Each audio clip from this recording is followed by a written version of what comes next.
for me, and I think it really varies from people to people, for me that's tied to faith. And part of it is my faith holds my feet to the fire. I mean, I can't tell you, everyone knows me because I always try to make up fatwas and make up Islamic law and all of that stuff. Like, I want the easy way. And so I'll really push and I'll really ask, I'll be like, there's got to be an easy way, there's got to be an easy way. And that is the mind. It's the mind trying to rationalize things that sometimes can't be rationalized, right? And I think that's one of the worst things that happens within the Western culture is we've been stuck in our brains that we've lost the heart and the soul. And that's what faith does, is it makes you holistic. It connects the mind with the heart, with the soul, and also with the body. One of my favorite things in Islam, and if you tie it again going to think is in Islam, there's a verse in the Quran that says the body doesn't lie, the body will actually testify.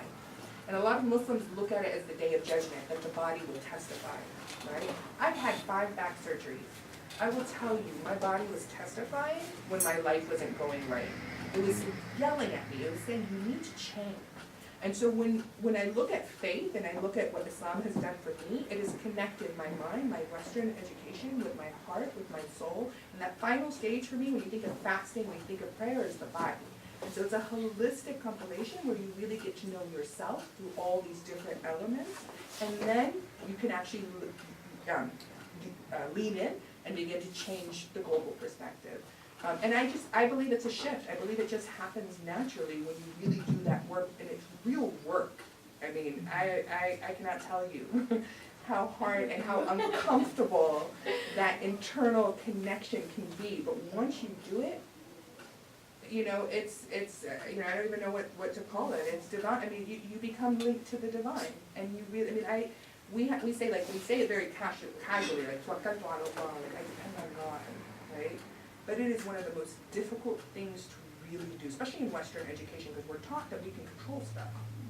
But when you really depend on God and you really let go, and you give up that fallacy of control, you become unstoppable.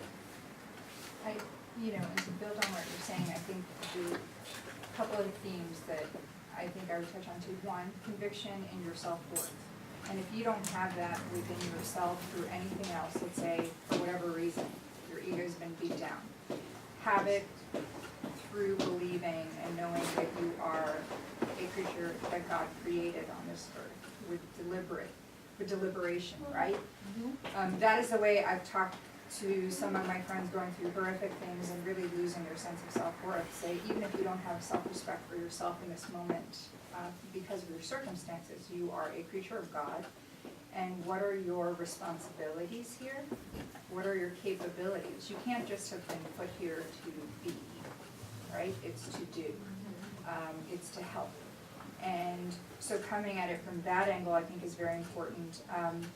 And obviously, everything I'm saying today, I forgot to say it's through my personal capacity, right? Now professional. But the reason I bring that up is to give you a private example of how I have personally used it is years ago I was working at a big corporate law firm in New York. I was not thrilled with the experience, but financial realities were dictating that choice for years. When I decided to leave, I left of my own accord without job in hand, which was a very shocking decision to my family and friends. Quite bold, particularly as someone who believed I can control everything. That was the ultimate leap of faith in a professional sense, but it actually helped me reconnect in a faith sense, because what is faith but believing that there is someone or something on the other side of that jump that you can't see right now, but it'll work out somehow, right? That's faith. And so I quit without job in hand. Period of months were no job in hand. And if people asked me, you know, why would you do that to yourself, or how do you know it's going to be okay, I'd say, I don't believe that not for anyone else this decision was made, but for myself, that's what I was put on this earth to do. I think there's something else. And every day what got me through wasn't my family. They loved me and they were supportive, but they were getting scared. It was me believing that my inner self was saying, this can't be it. I am capable of more. And I feel within myself that I'm a force to be reckoned with if I just unleash them the right way, right? And most women are like, oh, well, I don't feel that way. It's like, you have it in you. It's our own fear that sort of keeps us boxed in. But for me, faith is what got me through. It wasn't family, it wasn't friends. It was the absolute conviction I had, and through every challenge I've had.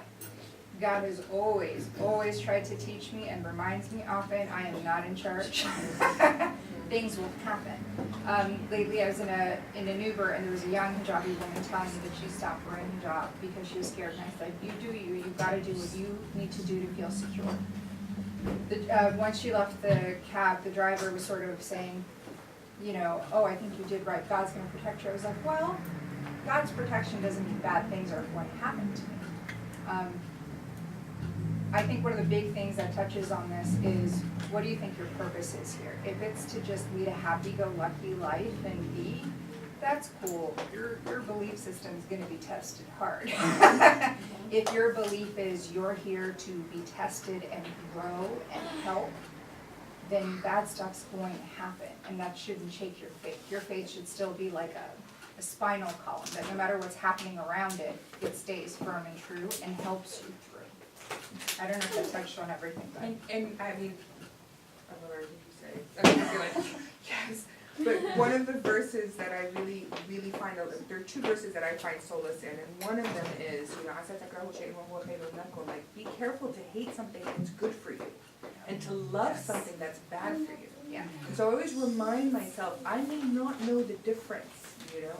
I love my cookie and cream ice cream, and finally, after years, I know how bad it is for me, you know. So I mean, like, you know, and on a more serious level, like that knowledge. And the other thing that really, especially because, you know, I go through a lot of, I work in war, I go through a lot of faith-shaking experiences where I'm just like, how can a God exist? Like, I really have that very elementary, basic question over and over.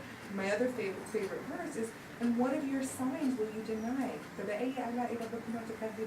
of my signs do you deny? And for me, that means nature. Like, I look at nature, I look at, again, the human body, man, wow. Like, you know, like, everything that we've created, right, airplanes, everything is based on on divine creation, right? That's what has inspired us, that's what's catalyzed us. And so, whenever I have that faith-shaking experience, I spend time in nature and I ask myself, what of these signs will I deny of the divine? And it becomes harder and harder to do. And again, once you begin to realize you're part of that fabric, you're part of the fabric of the divine, then it's limitless. And there are going to be times in your life when really amazing things happen and you see the sign, right? So in my life, it was being sort of vindicated and having pulled this huge stunt of quitting a job within a job, being unemployed for months, but then finding my place as a diplomat, right?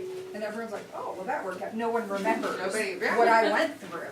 But write that stuff down, because human nature is so flawed. We always forget the blessings. We always forget that we were checked in our ego for a minute. And in that moment, you're like, oh my God, I see it, you know, I see the connection, I see the sign that I was meant to do this. And then tomorrow I'll be like, God, why are you doing this to me? Yeah. You gotta break yourself out of that. I'm sorry, you wanted to? No problem. Look, I hate to cut it for a few minutes, but hold your questions. The third party came, so she's gonna share her thoughts. Then we'll come back to the question and answer period. But is she gonna read her poem? We hope so. Oh my God. We hope so. You're in for a treat. But I really, Maybe. I love the conversation. Sister Ieasha Prime.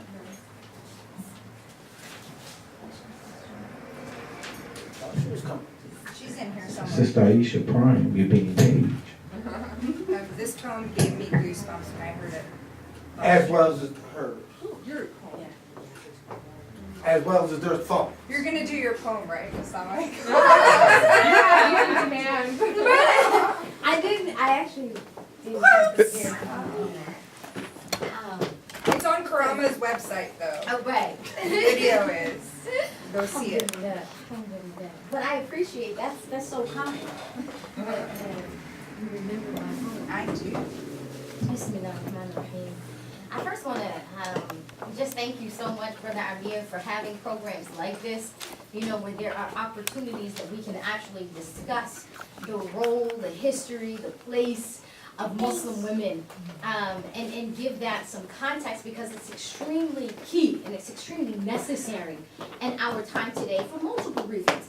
Number one, because it's one of those voices that we didn't hear from for such a long time, but now more and more we're seeing Muslim women who are, up front and present. I thank Karama for being one of those voices who are making sure that they're given the proper place that that's necessary.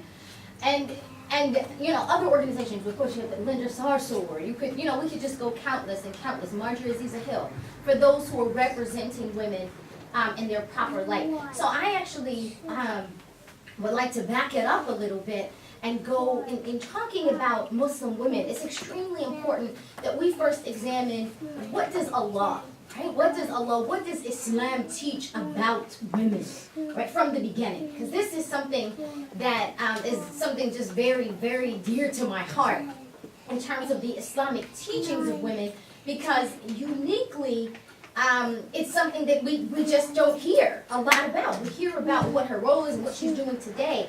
But anytime we address something, we have to look at, well, what was the intention for bringing that into existence from the beginning. So Islam teaches that Allah Almighty, long story short, is we know that the yin and the yang, that there is what we call the Jamali and the Jalali traits. And these Jamali and Jalali traits, the Jamali traits are those that we associate with beauty, with mercy, with nurturing, with compassion, with kindness. And then the Jalali traits are the traits that we associate with strength, with protection, with, vengeance, and those, and they, in that yin yang, they work well together. So this, what we would, for lack of a better word, we look at, in looking at the Jamali traits, you have the divine feminine. Right? You have that ultimate. So when Allah says in the Quran that He's going to create a Khalifa, or He's going to create one who would represent Him on earth, in order to represent Him on earth, you have to have that yin and yang, that Jamali and Jalali, that will represent the balance on earth in order to rule it properly. Right? And so this, in creating the woman, what we have is that we some people think, the Khalifa or the caretaker or the vice regent of the earth in Islamic culture is patriarchy. It's the man. It's Adam. Actually, it's both of them, right? Because when I created you to be a caretaker on the earth, you're not going to be able to multiply. There are multiple things you're not going to be able to do without your counterpart, right? And so, amazing, He takes His name, Ar-Rahman, and Rahman has the root of Ra-Ha-Mim, right? And so Ra-Ha-Mim is actually, Allah says, I took these letters and I created the woman. And in creating the woman, which is the womb of man, right? The woman, the womb of man, Ra-Ha-Mim, the womb in Arabic is called the Rahim, right? From these same letters. And then what we find in teachings of the Prophet Muhammad, peace and blessings of Allah be upon him, he says that the womb of the woman is connected to the arsh, or connected to the throne of God. Right? So this is extremely significant. When we say that the womb of the woman is connected to the arsh of God, this actually correlates with when he said, I'm going to create a Khalifa, one who will represent me on the earth. Without a doubt, she's going to be connected to me in a secret way. So when He created the woman, there's this, as we are all familiar with the story, He created Adam, and then He puts Adam to sleep, right? And He extracts something from Adam, and He begins, and then He gives her something extra. So there is a secret between Allah and the woman that happens in the absence of men. We see this tradition being carried out when we hear the stories of Mary. Mary is alone. No man in the picture. Right? When Hajar, when Allah decides, I'm going to manifest the city of Mecca, Hajar is alone.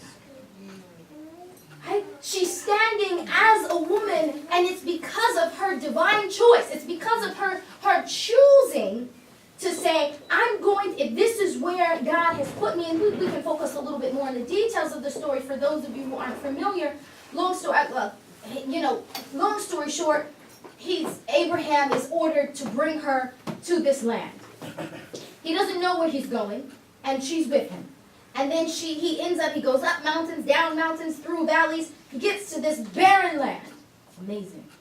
He gets to this barren land. This is important, don't miss it. He gets to this barren land, and then he's told, leave her here. Right? Leave her here. He's like, here? My wife and my child, leave her there. So he begins to leave in his answer to obedience. So she says, wait a minute, Ibrahim, where are you going? Says, he doesn't answer. Where are you going? Doesn't answer. She says, did Allah tell you to do this? Did my Lord tell you to do this? Right? He says, yes. She said, then Allah is sufficient for me. Right? Alhamdulillah. Right? She's like, then Allah is sufficient for me. Go ahead. You've got a mission. You've got a purpose. I've got a mission with my Lord right now. There's some work that me and my Lord have got to take care of. And so what begins to happen is that confirmation and that declaration of her faith in that moment brings her right